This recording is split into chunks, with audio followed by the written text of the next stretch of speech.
যখন জানাজার নামাজ হয় দেখবেন প্রচুর লোক লাইনে দাঁড়িয়ে যায়, আল্লাহু আকবার, ইমাম সাহেব, পিছনের লোকেরা কি করবে বাবা? পিছনের লোকেরা কি করবে? আল্লাহু আকবার, আল্লাহু আকবার বলবে। বলে কি করবে? একবার আকাশের দিকে, আকাশে প্লেন ট্রেন যাচ্ছে নাকি, করে কি করে না? করে কি করে না? জানাজার নামাজ পড়তে গিয়ে দেখি যে ইমাম বলছে আল্লাহু আকবার, আকাশে তাকাচ্ছিস কেন বে? আকাশে তাকানোর নিয়ম আছে। আবার প্রথম আল্লাহু আকবার বলার পরে দোয়া আছে না নাই? সুবহানাকা আল্লাহুম্মা ওয়া বিহামদিকা ওয়া তাবারাকাসমুকা ওয়া তাআলা জাদ্দুকা ওয়া জাল্লা ফানাউকা ওয়া লা ইলাহা গায়রুক, এটা বলার পরে এবার ইমাম বলবে সেকেন্ড তাকবীর, দ্বিতীয় তাকবীর, আল্লাহু আকবার বলবে কি বলবে না? যে ইমাম বলেছে আল্লাহু আকবার, পিছনে মুক্তাদি দেখি আল্লাহু আকবার, ঈদের নামাজ পড়ছে। জানাজার নামাজ না ঈদের নামাজ এটা? হ্যাঁ, জানাজা পড়তে ঈদ চালিয়ে দিলে এতটুকু কমন সেন্স নাই, ওটা হয়ে গেল। এইবার তৃতীয় তাকবীর বলবে, দ্বিতীয় তাকবীর বলার পরে দরুদ শরীফ পড়তে হবে কি হবে না? জোরে বলুন। ও দরুদটা অনেকের জানা নাই। তৃতীয় তাকবীরটা হয়ে গেল, এবার একটা সুন্দর দোয়া আছে, আল্লাহুম্মা গফিরলি হাইয়িনা ওয়া মাইয়িতিনা ওয়া শাহিদিনা ওয়া গায়িবিনা ওয়া সাগীরিনা ওয়া কাবীরিনা ওয়া যাকারিনা ওয়া উনসানা, আল্লাহুম্মা মান আহইয়াইতাহু মিন্না ফাআহই আলাল ইসলাম ওয়া মান তাআফফাইতাহু ফাতাআফফাহু আলাল, বলো যে তুমি এবার চালাও আলাল। আলাল কি? ঈমান বিরহমাতিকা ইয়া আরহামার রাহিমিন। এই যে দোয়াটা বললাম, এর চাইতে শ্রেষ্ঠ দোয়া মাইয়েতের জন্য আর কোনো নাই। কি বললাম বুঝতে পারলেন না? এর চাইতে শ্রেষ্ঠ দোয়া মাইয়েতের জন্য নাই। বলে কি করে জানবো শ্রেষ্ঠ? আল্লাহুম্মা গফিরলি, আল্লাহ ক্ষমা করো আমাকে, হাইয়িনা, যত জীবিত আছে সবাইকে ক্ষমা করো, ওয়া মাইয়িতিনা, যত মাইয়েত হয়ে গেছে মৃত সবাইকে ক্ষমা করো, ওয়া শাহিদিনা, যারা উপস্থিত আছে সবাইকে ক্ষমা করো, ওয়া গায়িবিনা, যত অ্যাবসেন্ট আছে অনুপস্থিত আছে সবাইকে ক্ষমা করো, ওয়া যাকারিনা ওয়া উনসানা, যত পুরুষ আছে নারী আছে সবাইকে ক্ষমা করো। ইসলামের উপরে তুমি বাঁচিয়ে রাখবে, আর যেদিন মারা যাব ঈমানের উপরে তুমি মৃত্যু দিও। সকলে আমিন বলুন। আপনি এবার আপনার প্রশ্ন করুন, আপনার যে ছেলে, আপনার যে মেয়ে, এই দোয়াটুকু আপনি কোনোদিন শেখাতে পেরেছেন? যদি বলেন না, তার মানে আপনার জানাজায় আপনার ছেলে জানাজা পড়তে পারবে না। পারবে না মানে ও জানাজায় আসবে ওই আল্লাহু আকবার বলে চুপচাপ। এটা কি প্রকৃত দোয়া হলো? প্রকৃত জানাজা হলো? এই জন্য বাবাজিরা, আল্লাহ ভাইরা, আপনার ছেলে, আপনার মেয়ে, আপনার ইন্তেকালের পরে যেন আপনার জন্য জানাজার নামাজের দোয়াটুকু অন্তত পড়তে পারে, সেই ব্যবস্থাটুকু আপনার সন্তানকে করে দেবেন তো ইনশাআল্লাহ? বলেন। আপনাদের এলাকায় মসজিদে মক্তব চলে? কত বাচ্চা পড়ে? মানে এই এলাকায় 25টা বাচ্চা, 30টা নাকি? মাশাআল্লাহ, মাশাআল্লাহ। আচ্ছা, আলহামদুলিল্লাহ। এটা আপনারা লক্ষ্য রাখবেন, প্রত্যেকটা বাচ্চাকে বাধ্যতামূলক করবেন মক্তব, বলুন ইনশাআল্লাহ।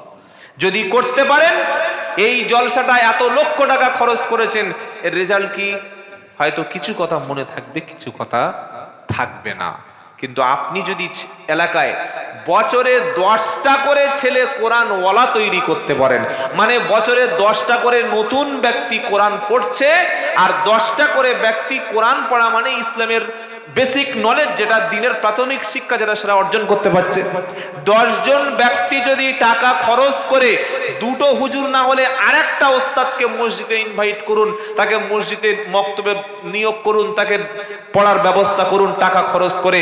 বছরে 10টা নতুন ব্যক্তি যদি কোরআন পড়ে আর নামাজটা শিখে নেয়, আল্লাহর কসম করে বলছি 10 লাখ টাকা খরচ করে জলসা চাইতে এই 10টা বাচ্চা কোরআন ওয়ালা হয়ে যদি দিন ইসলাম শিখে যায় তার চাইতে বেশি পাওয়ারফুল হবে। কি বলছেন আপনারা? কিন্তু আমরা এগুলো চিন্তা করি না।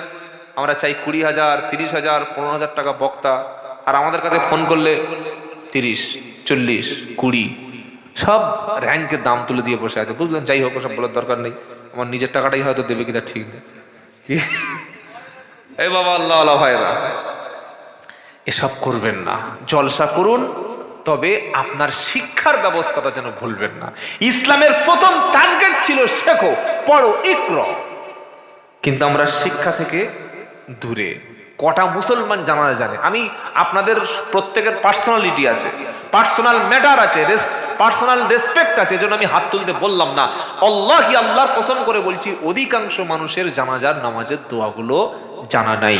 মানে আমাদের যে সমাজের সিস্টেম, এটা আপনাদেরকে আমরা জানাতে পারিনি, পড়াতে পারিনি। এই ভুল আর করা যাবে না। আপনার সন্তান যেন আপনার জানাজার নামাজে শরীক হয়ে দোয়াটুকু পড়তে পারে, সে ব্যবস্থা করবেন ইনশাআল্লাহ। যেটা শোনাচ্ছিলাম, ওমান আহসানু কওলাম মিম্মান দাআ ইলাল্লাহ ওয়া আমিলা সালিহাও ওয়া ক্বালা ইন্নানি মিনাল মুসলিমিন। তার চাইতে ভালো কথা, তার চাইতে ভালো বাণী আর অন্য কারো হতে পারে না। যে ব্যক্তি আল্লাহর দিকে মানুষদেরকে দাওয়াত দেয় আর নিজে ভালো কাজ করে এবং বলে ওয়াকালা ইন্নানি মিনাল মুসলিমিন, আমি ফুরফুরা, আমি তবলিগ, আমি আজানগাছি, আমি কাদরিয়া, আমি চিস্তিয়া, আমি হানাফি, শাফি, দেওবন্দি, এসব ঝামেলা হটাও। পরিচয় হবে আনা মিনাল মুসলিমিন। ঐক্য ছাড়া আমাদের বাঁচার উপায়। জোরে বলো। কবি কাজী নজরুল ইসলাম, তিনি কিন্তু মুফতি সাহেব, হাফেজ সাহেব, মাওলানা ছিলেন না। তিনি ছিলেন বিদ্রোহী কবি, জেলখাটা কবি। কিন্তু তার কলম থেকে আগুন ঝরেছিল। ঝরত কি ঝরত না? বললে কেমন আগুন? তিনি এই মুসলমানদের ছোট্ট ছোট্ট আকীদাগত বিষয়গুলো দেখে প্রতিবাদ করে বলেছিলেন, বিশ্ব যখন আগিয়ে চলে আমরা তখন পিছে, বিবি তালাকের ফতুয়া খুঁজি কুরআন হাদিস চষে। বিশ্বে যখন আগিয়ে চলে আমরা তখন পিছে, বিবি তালাকের ফতুয়া খুঁজি কোরআন হাদিস চষে।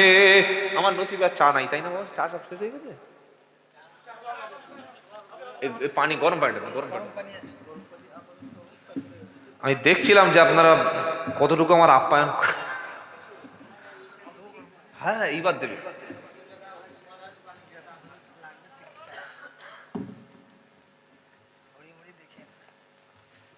সকাল পর্যন্ত চলুক নাকি? হ্যাঁ, আপনারা সকাল পর্যন্ত বসুন, আমি একটু পরে চলে যাচ্ছি, অসুবিধা নেই। কি বুঝলেন? দেখি নারায়ে তাকবীর। কবি নজরুলের ভাবনাটা দেখুন, বিশ্ব যখন আগিয়ে চলে আমরা তখন পিছে, বিবি তালাকের ফতুয়া খুঁজি কুরআন হাদিস চষে। এমন কোন দিন নাই,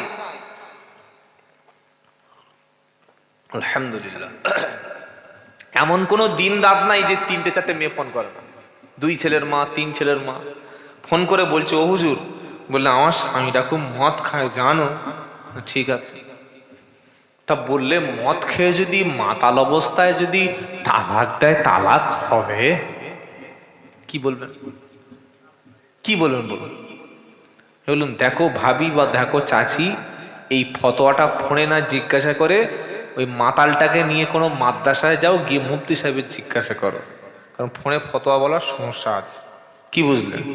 জিজ্ঞাসা করছে। এই 20-22 দিন আগে মালদার কালিয়াচক 3 ছেলের মা ফোন করেছে, জ্বালাতন করছে রাত 2টোর সময়, কখন 3টের সময়। আচ্ছা আমাদের একটু ঘুমাতে টাইম আছে নাকি? এই প্রোগ্রাম করে বাড়িতে গিয়ে ফজর নামাজ পড়ে ঘুমোতে সকালবেলা ফোন করে বসে আছে, একটা কাণ্ড জ্ঞান নেই। ফোন করে বলছে হুজুর আমার স্বামী ফোনে তালাক দিয়েছে, তালাক হবে। চিন্তা করুন কত রকমের সব। মানে আমরা ইসলামটাকে শুধুমাত্র তালাক, বিবাহ, খাওয়া, মোচনমানি, খানা, শেষ হলে আজান দাও, কিছুদিন পরে মোচনমানি দাও, তারপরে মোটামুটি বাড়িতে একটা অনুষ্ঠান করে বিয়ে দিয়ে দাও, এইবার মরে যাবে জানাজার নামাজটা পড়িয়ে দাও, 40 দিনের দিন গরু ফেলে খানা করে দাও, জান্নাতে চলে গেল। তাই তো নাকি? এটা গতানুগতিক ধর্ম, এটা কিন্তু চূড়ান্ত ধর্ম না। ইসলাম আপনার জীবনে প্রত্যেকটা ক্ষেত্রে ব্যবহার করতে হবে। পোশাক পরবেন নবীর সুন্নাত অনুযায়ী, খাবেন বিশ্ব নবীর তরিকা অনুযায়ী সাল্লাল্লাহু আলাইহি সাল্লাম, ব্যবসা করবেন তো কোরআন অনুযায়ী, আপনি বিয়ে করতে যাবেন ইসলাম অনুযায়ী, রাজনীতি করতে যাবেন ইসলাম অনুযায়ী, কথা বলবেন ইসলাম অনুযায়ী। As a complete code of life, পরিপূর্ণ ইসলাম মানতে হবে। মোচনমানি দিয়েছে খরচ কত হাজার টাকা, খাতনা অনুষ্ঠান হয় না, মোচনমানি লোকের ডাকে, এই মোচনমানি লোকের ডাকে নাকি জঙ্গলে গিয়ে হয়, এখনো লোকের ডাকে। হ্যাঁ, আমাদের জাতির পিতা ইব্রাহিম, তিনি আমাদের জাতির মিল্লাতা আবিকুম ইব্রাহিম হুয়া সাম্মাকুমুল মুসলিমিন, জাতির পিতা ইব্রাহিম নাম রাখিল মুসলিমিন। পিতা সন্তানের নাম রাখবে, তাই তো? তো ইব্রাহিম নবী আমাদের নাম রেখেছেন মুসলমান। 80 বছর বয়স, আল্লাহ বললেন ইব্রাহিম তুমি নিজের খাতনা নিজে করো, চলে যাও জঙ্গলে, একদম যেখানে কোনো লোক নাই, জনমানবহীন শূন্য এলাকা, সেখানে নিজের খতনা নিজে 80 বছর বয়সে করলেন। জোরে বলুন সুবহানাল্লাহ। 5টা কাজ আছে গোপনে করতে হয়, শুনে রাখুন।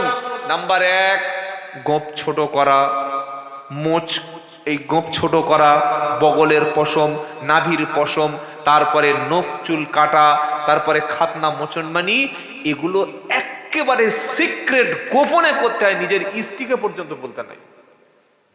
এমন অভ্যাস মুসলমানদের, ছেলে 7 বছর বয়স হয়ে গেছে মুসলমানি দেয় না। আমি ও ভাবি কবে হবে, বললে এখন বাচ্চা টাকা জোগাড় হয়নি। কিসের টাকা? বললে মুসলমানিতে খরচ আছে। ক টাকা? বললে তোমার দাদার বন্ধু বান্ধব আছে, আমার মা বাবা আছে, শাশুড়ি ভাড়া ভাই আছে, পাড়ার প্রধান রয়েছে ইমাম সাহেবের বলতে হবে, আশেপাশে বন্ধু বান্ধব কারখানার ছেলে বলেরা আছে, মোটামুটি 100-2 লোক খাবে। মুসলমানি কত লোক খাবে? এই অনুষ্ঠান হয়তো মুসলমানি অনুষ্ঠান হয়তো, তাহলে মুসলমানির অনুষ্ঠানে যদি লোক খাওয়াতে হয়, তাহলে যেদিন গোপটা ফেলেছো সেদিন কজনকে খাওয়াবে? হ্যাঁ, যেদিন বগলের পশম পরিষ্কার করছে সেদিন 200 লোককে বলো দেখি কেমন বাপের বেটা দেখি। এগুলো গোপনে করতে হয়। 3 টাকার ব্লেড হলে আমি কেটে দেবো, কি বুঝলেন? হাজামের ডেকে 40 টাকা ডাক্তার কেটে দিচ্ছে, 5 টাকা 10 টাকা 50 টাকা চলে গেল। টাকা খরচ করার দরকার আপনার ছেলের শিক্ষার পিছনে। মুসলমানি দেওয়া সুন্নাত। আপনি সারা জীবন যে কোনো মুফতি সাহেবকে ফোন করে জিজ্ঞাসা করবেন, আমি আব্দুল্লাহ জুবায়ের বলে যাচ্ছি, যদি কোনো মুসলমান তার ছেলেকে খাতনা কোনোদিন নাও বা দেয়, এটা সুন্নাতে মুআক্কাদা একটা ছেড়ে গেল। যেমন মাগরিবের ফরজ নামাজের পরে 2 রাকাত সুন্নাহ, এই সুন্নাত নামাজ যদি কেউ হয়তো একদিন ছেড়ে দেয়, আল্লাহ তাআলা এটা শাস্তির ক্ষমার যোগ্য অপরাধ, জাহান্নামে যেতে হবে এমন কোনো কথা নাই, আল্লাহ মাফ করে দিতে পারেন। কিন্তু যদি কেউ ফরজ ছেড়ে দেয়, ওর শাস্তি ধরা বাঁধা। কোরআন চর্চা করা, জ্ঞান শিক্ষা দেওয়া, সন্তানকে এডুকেটেড করা, শিক্ষিত বানানো, ইলম চর্চা করানো, সন্তানকে ইলম শিক্ষা দেওয়া ফরজ না সুন্নাত? জোরে বলুন। আর মুসলমানি দেওয়া সুন্নাত। মুসলমানির পিছনে 25,000 আর ছেলেকে কোরআন শিক্ষা দিচ্ছে ফ্রি পয়সায়। কোথাকার পানি কোথায় দিচ্ছেন জাতি ভাবতে পেরেছেন? এই রাত 1টা-2টোর সময় এইসব বক্তব্য আর কানে লাগবে? এখন মুসলমানি রস করলে হবে না, এখন জবাই করে রস করতে হবে। কি বুঝলেন? 25,000 টাকা খাতনায় খরচ হলো, আর মক্তবে হুজুরটা মাসে 30 দিন 3 ঘন্টা করে পড়াচ্ছে। বলছে কত? বললে 40 টাকা। 40 টাকা কি বলছে বুঝতে পারছেন না? যে কোনো ছেলে ইংলিশ পড়বে, একটা মাধ্যমিক পরীক্ষা দেবে, মাস গেলে কত? 800 টাকা। একদিন টেক্সট, একদিন গ্রামার, সপ্তাহে 2 দিন, ওই দিন পড়াবেন না। হ্যাঁ, সায়েন্স পড়াবেন মাসে 1000 টাকা, ম্যাথমেটিক্স পড়াবেন সেও 500 টাকা। আর সবচাইতে দামি কিতাবটা আমরা, হ্যাঁ হুজুর কোরআনকে খুব ভালোবাসি, আল্লাহর কালাম, এতে পয়সা নেয়। কি যুক্তি দেখছেন? আল্লাহর কালাম পড়িয়ে পয়সা নেয়, এত যুক্তি। যুক্তি মানে বুদ্ধিজীবীর চাইতে বেশি যুক্তি। আল্লাহর কালাম পড়ে পয়সা নিতে আছে? হ্যাঁ, আল্লাহর কালাম পড়িয়ে পয়সা নিতে নেই, ভালো কথা। তুমি বাবা নিজে কোরআনটা তুমি পড়ো। সবচাইতে বেশি খরচ করবেন ছেলে মেয়ের পিছনে শিক্ষার জন্য, বলুন ইনশাআল্লাহ। ছেলেকে ঘর বেঁধে দিতে পেরেছেন কি পারেন নাই? ভাড়ার ঘরে থাকুক, আপনি ভ্যান চালিয়ে রিক্সা চালিয়ে খান, জমি বিক্রি করুন। 10 বিঘা জমি কি করবেন? কি করবেন 10 বিঘা জমি যদি আপনার ছেলে যদি হাইকোর্টের একটা উকিল না হতে পারে? 10 বিঘা জমি রেখে কি করবেন যদি আপনার মেয়ে যদি একটা MBBS ডাক্তার না হতে পারে? 10 বিঘা জমি রেখে কি করবেন আপনার এলাকায় যদি একটা IPS অফিসার না থাকে? 20 বিঘা জমি রেখে আপনি কি করবেন আপনার এলাকায় যদি কোনো একটা মানে উচ্চ শিক্ষিত ছেলে না থাকে? আজ আমাদের সমাজে শিক্ষার বড় প্রয়োজন। প্রত্যেকটা ধর্মের মানুষের মধ্যে রয়েছে IPS, WBCS রয়েছে, তাদের হসপিটালে তাদের ডাক্তার রয়েছে, তাদের থানায় তাদের কর্মী রয়েছে, গোয়েন্দা বিভাগে তাদের ছেলে রয়েছে। আর আমরা মুসলমান এখনো মারপিট করতে ব্যস্ত। তুই তবলিগ, ও ফুরপুরা, ও আজানগাছি, ও দেওবন্দি, ও এই করতে করতে ব্যস্ত। এখনো পর্যন্ত জামা দেখে, হুজুরের জামা বলতো আমাদের জলসা, হুজুর তো মাথা টুপিটা ঠিক, কিরে টুপি তো মাথায় থাকবে। একদিন একটা ছেলে 4 দিন আগে ফোন করে, সপ্তাহখানেক আগে মেসেজ করেছে, বলছে হুজুর বুকের উপরে নামাজের হাত বাঁধার দলিল চাই। আমি বললাম ভাই তোর হাত থাকলে তবে তুই দলিল বাঁধবি, দলিল নিবি, হাত থাকবে না। হাত থাকবে? হাত থাকবে? ফিলিস্তিনে হাত আছে, রাফায় হাত আছে, ইরাকে হাত মুসলমানদের রেখেছে, মুন্ডু রাখেনি তো তুই হাত রেখে কি করবি? মুন্ডু রাখেনি। তাই কবি কি বলছে? ভেদাভেদ ভুলে যাও, ভেদাভেদ ভুলে যাও। বিশ্ব যখন আগিয়ে চলে আমরা তখন পিছে, বিবি তালাকের ফতোয়া খুঁজি কোরআন হাদিস চষে, হানাফি শাফি হাম্বলি মালিকি মেটেনি তখন গোল, আজরাইল এসে বলল এবারও তোল পিতাল পাতল। জামাল শেষ, চল চল চল। ওদের আমাদের মসজিদে আসতে দেব না, মসজিদ ধুয়ে দেব, আছে না নাই? জোরে বলুন। আবার অমুক পীর সাহেব আমাদের জলসায় আসবে না। আমি দেওবন্দি, ও ফুরপুরা, ও তবলিগ, ও আজানগাছি, ও কাদরিয়া, ও চিস্তিয়া, এই দলগুলো সৃষ্টি করেছে কে? আল্লাহ না রাসূল না মানুষ? জোরে বলুন, জোরে বলুন।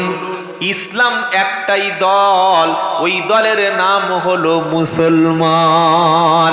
তাই আল্লাহ বলছেন শোনো, ওয়ামান আহসানু কাওলাম মিম্মান দাআ ইলাল্লাহ ওয়া আমিলা সালিহাও ওয়া ক্বালা ইন্নানি মিনাল মুসলিমিন। তার চাইতে সুন্দর বাণী আর কার হতে পারে? তার চাইতে সুন্দর কথা আর কার হতে পারে না? যে ব্যক্তি আল্লাহ ভোলা মানুষদেরকে আল্লাহর দিকে ডাকে, ওর বাণী হলো সবচাইতে উত্তম বাণী, মানুষকে আল্লাহর দিকে ডাকে। আর ও আমিলা সলিহা, নিজে ভালো আমল করে, আর সাথে সাথে বলে ওয়াকালা ইন্নানি মিনাল মুসলিমিন, নিজে বলে মুসলমানদের মধ্যে আমি একজন। জোরে বলুন সুবহানাল্লাহ। সব নবী নিজেকে মুসলমান বলেছে, প্রত্যেকটা নবী। জাতির পিতা ইব্রাহিম বললেন কুল ইন্না সালাতি ওয়া নুসুকি ওয়া মাহইয়ায়া ওয়া মামাতি লিল্লাহি রাব্বিল আলামিন লা শারীকা লাহু ওয়া বিযালিকা উমিরতু আউয়ালুল মুসলিমিন। নিজেকে কি বলে পরিচয় দিয়েছেন? মুসলমান বলে। আর আল্লাহ তার রসুলকে বলছেন, নবী আপনি কোরআনে সব পুরো মানুষদেরকে বলে দিন, ইয়া আইয়ুহাল্লাযীনা আমানুত্তাকুল্লাহা হাক্কা তুকাতিহি ওয়া লা তামুতুন্না ইল্লা ওয়া আনতুম ফুরফুরা, তাই তো নাকি? ওয়ান্তুম তাবলিগ, চামড়া ছাড়িয়ে দেবে কবরে গেলে, পাকামি করবে। কি বুঝলেন? পারা নাম্বার 4, পৃষ্ঠা নাম্বার 2, লাইন নাম্বার 3, আয়াত নাম্বার 102। ইয়া আইয়ুহাল্লাযীনা আমানুত্তাকুল্লাহা হাক্কা তুকাতিহি ওয়া লা তামুতুন্না ইল্লা ওয়া আনতুম মুসলিমুন। ও বিশ্বাসী ঈমানদারেরা, তোমরা আল্লাহকে ভয় করো, ভয় করার মতো ভয় করো, আর মুসলমান না হয়ে যেন মরবে না। কারণ কবর মুসলমান ছাড়া অন্য কোন দল কবর চেনে না। পীরের বেটা, মুফতির বেটা, আমির সাহেবের বেটা, কোনকার বেটা, ডাক্তারের বেটা, হাজির বেটা, গাজীর বেটা, পাজির বেটা, এসব কবর, জোরে বলুন, হাজি হওয়ার পীর হও, কবর এসব দেখবে না। আমল ছাড়া কবর তোমার কোনো সম্পর্ক রাখবে না। কবরে গিয়ে বলছে আমি মুফতি সাহেবের ছেলে, বলে কে? কে? মুফতি সাহেব। Show show show show show, কি মাল আছে দেখি, নামাজ ছিল? না না, নামাজ ছিল না, ঈদের নামাজ ছিল। বাঁশ দিয়ে একদম ধুনে দিয়েছে। বললে বাবা রে বাবা রে বাবা, চুপ চুপ চুপ চুপ চুপ, বাবারে মারে চলবে না, খালি এখন খেয়ে যাবে, আর ও মার বন্ধ হবে না। কি বুঝলেন? যদি বলি আমি পীর সাহেবের পেলে আরো বেশি পিটবে। পীর পরিচয় দিচ্ছে মানে কি রে? কোনো পরিচয় নাই। ইমাম সাহেবের ছেলে, আবার শোফের মারবো। খালি বলতে হবে যে আমি মুসলমান ছিলাম। কি ছিলাম? মুসলমান ছিলাম। পীরের ছেলে, মুফতির ছেলে, প্রধানের ছেলে, এমএলএ এর ছেলে দুনিয়ায় কাজে দেয়, দেয় কি দেয় না? দেয় না? প্রধান সাহেবের ছেলে আসছে, সাবধান সাবধান। হ্যাঁ, আমাদের ইমাম সাহেবের ছেলে, খবরদার। বুঝতে পারছেন? ইমাম সাহেবের ছেলে, চেয়ার দে চেয়ার দে চেয়ার দে চেয়ার দে, বসে। ডাক্তারের ছেলে, সম্মান কর, ডাক্তার, মারাত্মক ডাক্তার। আর পীরের বেটা আসলে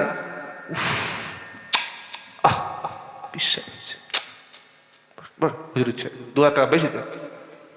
দুনিয়াতে পীরের ছেলে রেহাই পেল, ইমাম সাহেবের ছেলে সম্মান পেল, ডাক্তারের ছেলে মর্যাদা পেল, উকিলের ছেলে রেসপেক্ট পেল, আর কবরে গেলে সব এক হয়ে গেল। কি ভুল বলছি? ভুল বললে আমার ভুলটা ধরিয়ে দিন, আমি ধরে নিই। হ্যাঁ, কবরে কোনো স্পেশাল কোনো ক্যাটাগরি নাই। পীর, মুরিদ, ডাক্তার, মাস্টার, আমির, ফুরফুরা, তবলিগ, আজানগাছি, ওখানে লাঠির সাইজ এক আর কবরের সাইজ কি?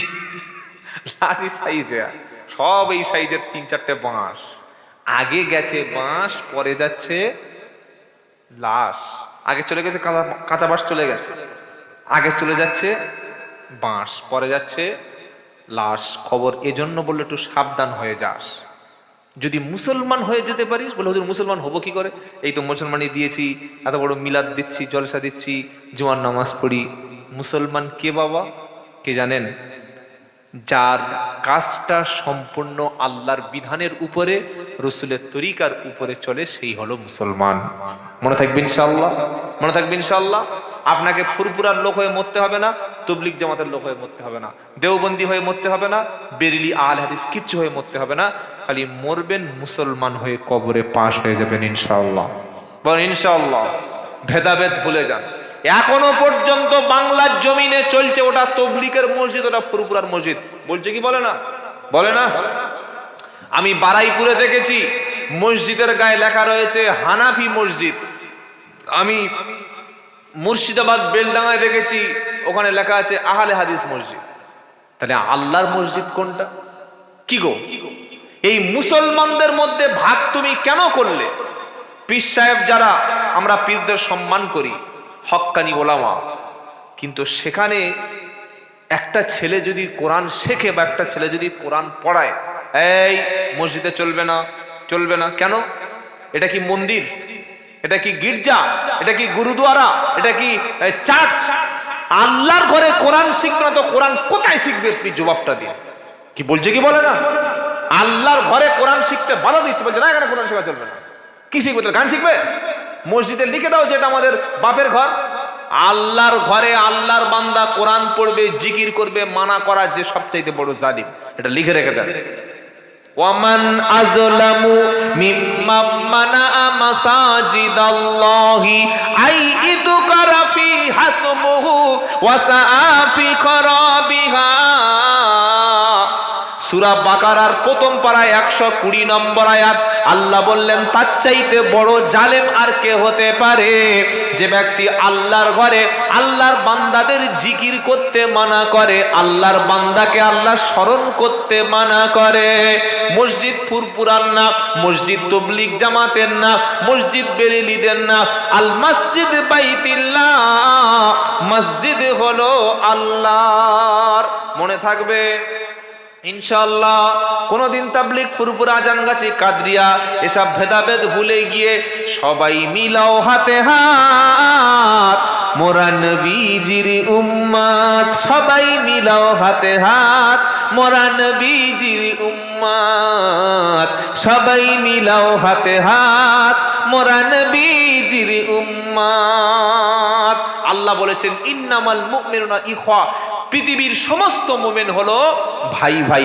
যে বলেছে লা ইলাহা ইল্লাল্লাহ সে আমার হ্যাঁ, একজন মাজারে পীর ভক্ত হতে পারে, আল্লাহর হাক্কানি ওলামাদের সম্মান করে, ভালোবাসে, একজন তাবলীগ জামাতে যেতেই পারে, একজন দেওবন্দে পড়তে পারে।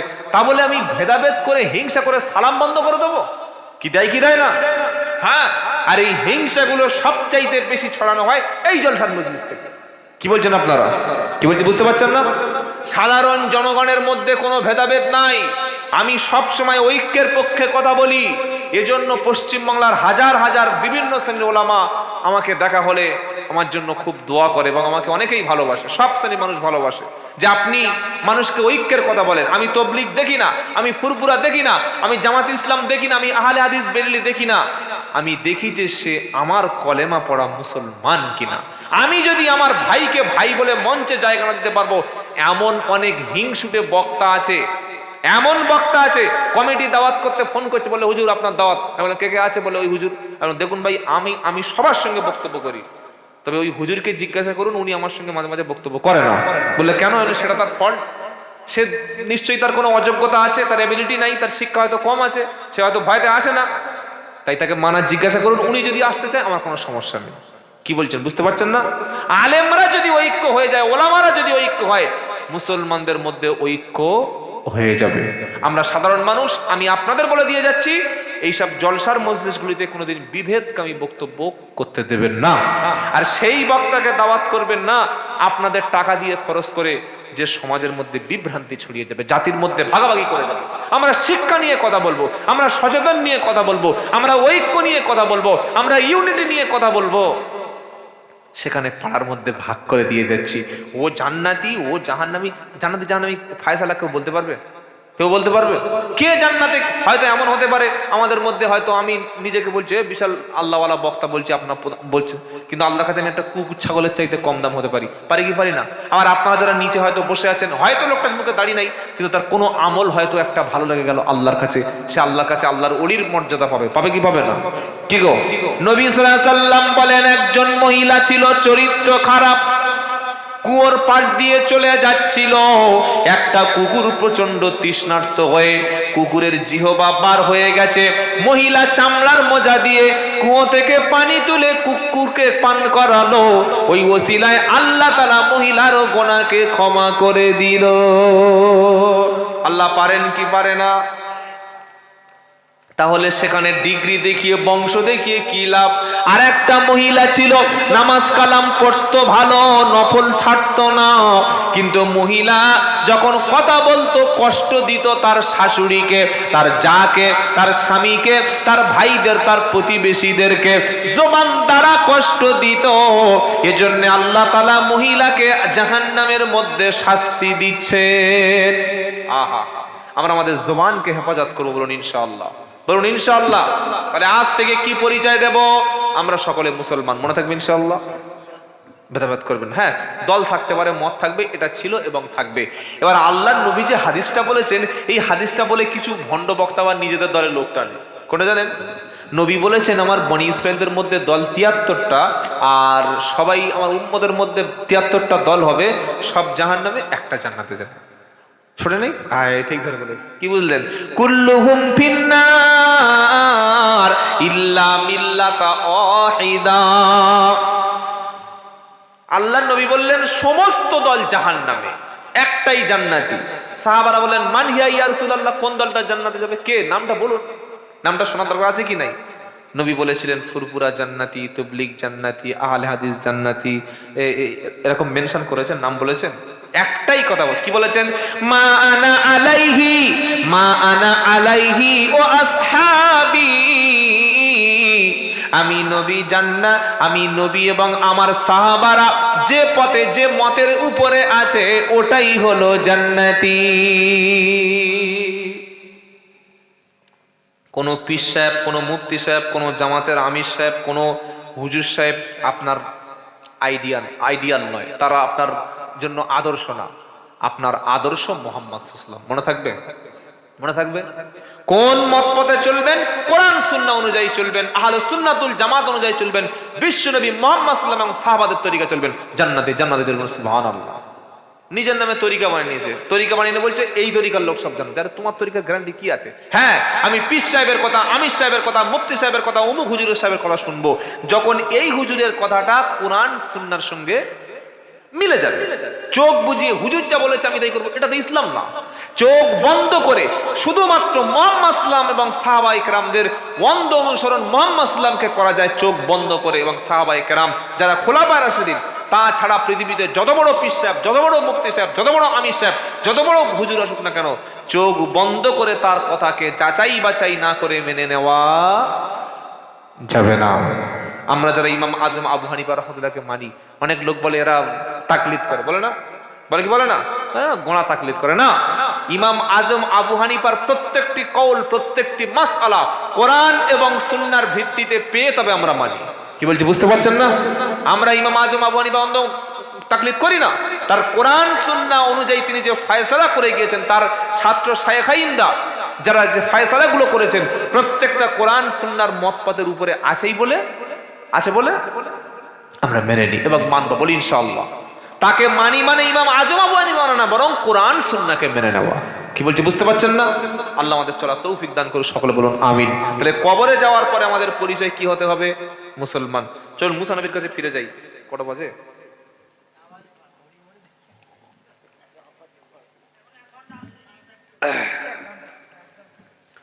এখন সোমবার পর্যন্ত আছি আমি। কি বার পর্যন্ত? সোমবার। শনিবার পড়ে গেছে। আল্লাহু আকবার, আল্লাহু আকবার। দেখি তাকবীর দেন, নারায়ে তাকবীর। আমি এত করে চেষ্টা করছি, লোক একটা করে উঠে চলে যাবে, হচ্ছে না। পৃথিবীতে সব দোকানদার কাস্টমার চায়, খালি রেশনওয়ালা মনে করে না আসলে মাল ভালো হয়। তো আমি সেই দলের লোক, কি বুঝলেন? কিন্তু যাচ্ছে না। আর এখন চুরির রাস্তা নাই, ডিজিটাল ফিঙ্গারপ্রিন্ট দাও, মাল নাও। আগে কত রেশন ডিলার ছিল, মাল বিক্রি করে হজ করে এসছে। কি হজে গিয়ে শয়তানকে পাথর ছেড়ে মারছে। শয়তান বলছে ওদিকে চাল চুরি করে এখানে পাথর ছুটছিস, তুই তো আমার চাইতে বড় শয়তান। ভাইয়ের সঙ্গে কেউ বেঈমানি করে? পাথরটা তো ভাইয়ের মুখে মারছে। কি বুঝলেন? এটা জানেন, আগে আপনাকে একজন ভালো মানুষ হতে হবে, সৎ ন্যায়নিষ্ঠ ইনসাফ হতে হবে। ইমাম সাহেব প্রত্যেক জুমায় দেখবেন সূরা নাহালের 90 নম্বর আয়াত পড়ে, কি ইন্নাল্লাহা ইয়া'মুরু বিল আদলি ওয়াল ইহসান ওয়া ইতাই যিল কুরবা ওয়া ইয়ানহা আনিল ফাহশাই ওয়াল মুনকারি ওয়াল বাগই ইয়াইদুকুম লাআল্লাকুম তাযাক্কারুন। বলে বলে বলে ইমাম সাহেব যখন বলে, মুক্তাদি তখন ঘুমের কোলে, তাই তো? হ্যাঁ, ইমাম খুতবা দিচ্ছে, ইমাম হুসাইন রাদিয়াল্লাহু তাআলা আনহু কারবালার ময়দানে শহীদ হয়ে গেল, গলা থেকে রক্ত ঝরলো, তিনি জমিনে পড়ে গেল। আর সামনে মুক্তাদিরা লাল ঝড়ের 1.5 কাঠা জায়গা ভিজে গেছে। ওদিকে কারবালার রক্ত, আর এদিকে কি হচ্ছে? অজু আছে। অজু ভাঙার কারণটা শিখে যান। কেউ যদি ঘুমিয়ে ঢলে পড়ে যায়, ঘুমাতে ঘুমাতে ডিসব্যালেন্স হয়ে যায়, অজুটা ভেঙে যাবে। কেউ যদি পাগল হয়, অজুটা ভেঙে যাবে। কেউ যদি বেহুশ হয়ে যায়, অজুটা ভেঙে যাবে। শরীরের পেশাব এবং পায়খানার রাস্তা থেকে কিছু বার হয়ে গেলে অজুটা ভেঙে যাবে। তার মানে নামাজের মধ্যে ঘুমিয়ে পড়ে ঢলে গেল, অজুটা ভেঙে গেল। জুমার দিনে ওই অজুতে নামাজ চালিয়ে দিল। দেয় কি দেয় না? পাশের লোক বলছে, ও দাদা ঠিক করে এসে অজু, এক থাপ্পড় দাঁত ফেলে দাও। 60 বছর নামাজ পড়ছে, আমার জ্ঞান দিচ্ছে, দাঁড়িয়ে আছে, দাঁড়িয়ে রেখে বলে কি একটা ভালো কথা বল। আমি কত ব্যালেন্সের লোক জানিস, সারা জীবন আমি সাইকেল চালিয়েছি, কোনোদিন হ্যান্ডেল ধরি। হ্যাঁ, রেকর্ড আছে। গাছ থেকে কতবার পড়ে গেছি জানিস, ঠ্যাং ভেঙে গেছে, তাও আমি মরিনি। কি বুঝলেন? আর তুই আমাকে অজু শেখাবি? টাটকা অজু আছে, ও পিছন থেকে কতবার যে হাওয়া ছেড়েছে তার ঠিক নাই। পুরো মসজিদ গন্ধে লোক টিকতে পারছে না। কি বুঝলেন? তাও অজু করে না। আপনি আমার কথাটা সামনের জুমায় মিলিয়ে দেখে নেবেন, কত লোক ঘুমিয়ে পড়ে দেয়। এই যে শেষ হয়ে গেল, নামাজ হবে? বিনা অজুতে নামাজ হয়? হবে না। অজু নাই, নামাজ নাই, আর নামাজ নাই জান্নাত নাই। পরিষ্কার করে, অজু নাই, নামাজ নাই, নামাজ নাই, জান্নাত নাই। জান্নাতে প্রবেশের জন্য চাবি লাগে, চাবিটা হলো নামাজ। জাকাত এতটা বিল আছে, কুরবানি বিশাল কুরবানি, খালি উট আর উট, গরু আর গরু, ছাগল আর ছাগল। কি বুঝলেন? দান, সদকা, দাড়ি, হজ, টিপিল হাজি। আমাদের এলাকা আছে টিপিল হাজি, সব যা বলে আমি টিপিল হাজি, হজ করেছি। হ্যাঁ, নামাজ কাজা করে, প্রচুর লোক আছে নামাজ কাজা করে। তওবা করুন, জীবনে নামাজ কাজা করবো না ইনশাল্লাহ বলুন। কেন? কারণটা কি? নামাজ মানে হলো আল্লাহর সঙ্গে বান্দার কানেকশন করে দেওয়া। বলুন সুবহানাল্লাহ। নবীকে প্রশ্ন করা হলো, বান্দা কখন আল্লাহর কাছাকাছি হয়? আমার নবীজি বললেন, বান্দা যখন সেজদায় যায় তখন আল্লাহ এবং বান্দার মধ্যে কোনো পার্টিশন থাকে না। জোরে বলবেন না? আমরা দোয়া করি কেন? যাতে আল্লাহ আমার ডাক শোনে, তাই তো নাকি? কোন ব্যক্তি কিরকম দোয়া করেছে, আল্লাহ আমার মেয়েটা মেরে দাও, স্ত্রীটা পঙ্গু করে দাও, ব্যবসাটা আগুন ধরিয়ে দাও, ঘরটা ভেঙে দাও, দোকানটা উড়িয়ে দাও, বলেছে? আল্লাহ ব্যবসাটা ভালো করে দাও, দোকানটা চালিয়ে দাও, ছেলেটা বলে কি বলে না? মানে প্রত্যেকটা লোক কল্যাণ চায়, চাই কি চায় না?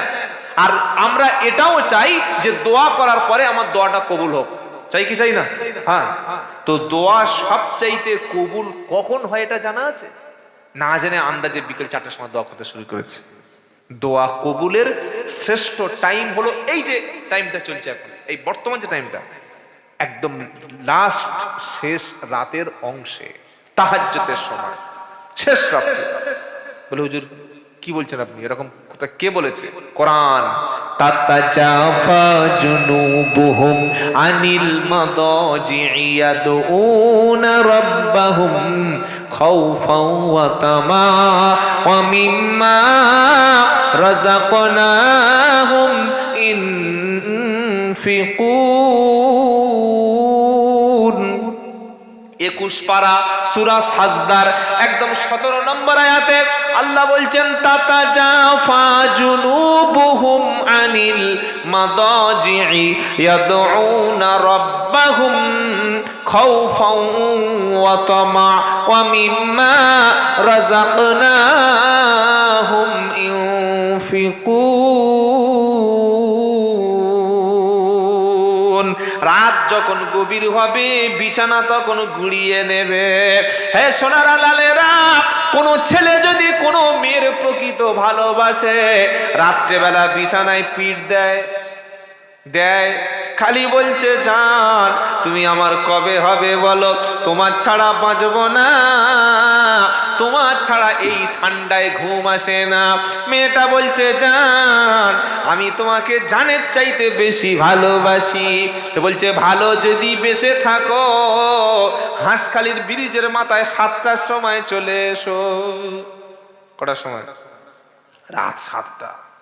টিউশনি যাওয়ার নাম করে ব্যাগ নিয়ে পালিয়ে এসছে। আসে কি আসে না? কি গো, ভালোবাসার মানুষটা ফাঁকা টাইমে, একদম ফ্রি টাইমে দেখা করতে চায় কি চায় না? নীরব নির্জন হয়ে গেছে, রাত গভীর হয়ে গেছে, টুপ করে বিছানা থেকে উঠে ফোনটা নিয়ে ছাদে চলে গেছে, বাঁশবাগানে চলে গেছে, হ্যালো হ্যালো করে, কি করে না? মানুষ লাউড স্পিকার প্রেম করে? যত গোপন কথা লাউড স্পিকারে কেউ বলে, জোরে জোরে বলে?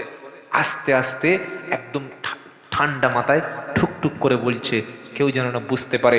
আল্লাহ বলছে শোন, রাত হয়ে গেছে, 2:30টা বেজে গেছে, 2টো বেজে গেছে, পৃথিবীর সব ব্যক্তি ঘুমিয়ে গেছে, কিন্তু যারা আমার প্রকৃত ভালোবাসার বান্দা, যারা আমাকে পেতে চায়, যারা জান্নাতে আমার সঙ্গে দেখা করতে চায়, যারা কিয়ামতে জান্নাতুল ফেরদাউস পেতে চায়, ওরা কোনোদিন ওরা ঘুমায় না।